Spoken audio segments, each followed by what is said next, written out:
Hello. Welcome to Poetry Lockdown, day 28. Hola, bienvenido a Poetry Lockdown, Día de Poesía 28. Um, Again, once a week, I want to try to do one of these lockdowns in Spanish because it's the only other language besides English I know. I would privilege other languages if I knew them.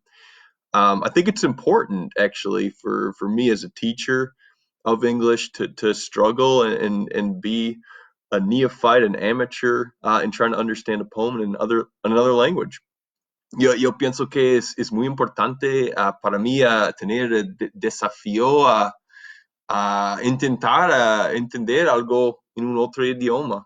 The truth is, a lot of my students speak English as a second language. I know they come to poetry with fear and trepidation. So this is to stand in solidarity with folks who have ever struggled with the language.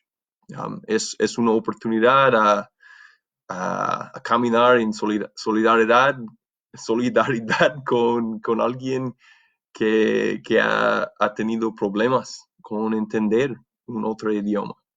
Okay, so enough of an introduction of why I'm continuing to do this and butcher the Spanish language. Today's poem I'm really excited about. It's a poem by a Mexican nun from the 17th century, Sor Juana Inés de la Cruz. Es un poema por una monja, yo pienso que es la palabra monja, mexicana del pasado. No sé la palabra para el 17th century. Sor Juana is seen by many as kind of a proto-feminist within the Catholic Church because she spoke up for women's rights within the Catholic Church in the face of church hierarchy. And her work was popularized especially by the great Mexican poet and essayist Octavio Paz, who I really enjoy his work. So I will read the first part of this poem in Spanish, and then I'll do the first part in English, and then I'll do the next part in Spanish and the next part in English. Pues voy a leer el poema, primer parte en español, después introducción en inglés, otra vez un parte en español y después in English. Okay, so here we go. So this poem is called in English, "You Foolish Men," or in Spanish, "Hombres Necios." Okay, here we go.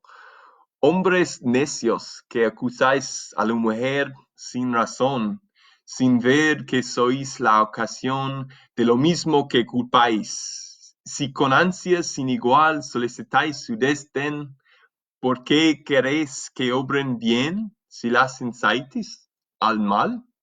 Combatís su resistencia y luego con gravedad decís que fue liviandad lo que hizo la diligencia. Parecer quiere el denuedo de vuestro parecer loco al niño que pone el coco y luego le tiene miedo. ¿Queréis con presunción necia hallar a la que buscáis para pretendida Thais y en la posesión Lucrecia? Ay, ay, ay, that's some bad Spanish there. Here we go in English. You foolish men who lay the guilt on women, not seeing you're the cause of the very thing you blame. If you invite their disdain with measureless desire, why wish they well behave if you incite to ill? You fight their stubbornness, then weightily you say it was their lightness when it was your guile. In all your crazy shows, you act just like a child who plays the bogeyman, of which he's then afraid. With foolish arrogance, you hope to find the Thais in her you court, but a Lucretia when you've possessed her. So Thais was a famous courtesan, Lucretia the famous virtuous woman of Rome. All right, the second part of this poem. Thanks for hanging in there, folks, who are listening. ¿Qué humor puede ser más raro que el que, falta de consejo, él mismo empaña el espejo y siente que no esté claro. Con el favor y el desdén tenéis condición igual, quejándoos si os tratan mal, burlándoos si os quieren bien. Opinión ninguna gana, pues la que más se rescata, si no os admite es ingrata, y si os admite es liviana. Siempre tan necios andáis, que con desigual nivel a una culpáis por cruel y a otra por fácil culpáis. Pues ¿cómo ha de estar templada la que vuestro amor pretende? Si la que es ingrata ofende y la que es fácil enfada. Mas entre el enfado y la pena que vuestro gusto refiere, bien haya la que no os quiere, y que a os enhorabuena. Dan vuestras amantes penas a sus libertades alas, y después de hacerlas malas, las queréis hallar muy buenas. ¿Cuál mayor culpa ha tenido en una pasión errada, la que cae derogada o el que ruega decaído? ¿O cuál es de más culpar, aunque cualquiera mal haga, la que peca por la paga o el que paga por pecar? Pues, ¿para qué os espantáis de la culpa que tenéis? Quered las cual las hacéis, o haced las cual las buscáis. Dejad de solicitar, y después, con más razón, acusaréis la aflicción de la que os fuere a rogar. Okay, and I can sense the music even though I'm reading it badly. Here it is in English. The translation is Michael A. Smith. What kind of mind is odder than his who miss a mirror and then complains that it's not clear? Their favor and disdain you hold in equal state. If they mistreat, you complain. You mock if they treat you well. No woman wins esteem of you.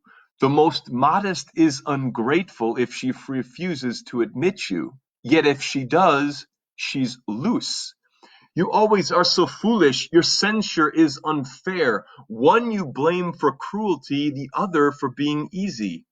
What must be her temper who offends when she's ungrateful and wearies when compliant? But with the anger and the grief that your pleasure tells, good luck to her who doesn't love you, and you go on and complain. Your lover's moans give wings to women's liberty, and having made them bad, you want to find them good. Who has embraced the greater blame in passion, she who solicited falls, or he who fallen pleads? Who is more to blame, though either should do wrong? She who sins for pay, or he who pays to sin? Why be outraged at the guilt that is of your own doing? Have them as you make them, or make them what you will. Leave off your wooing, and then with greater cause you can blame the passion of her who comes to court.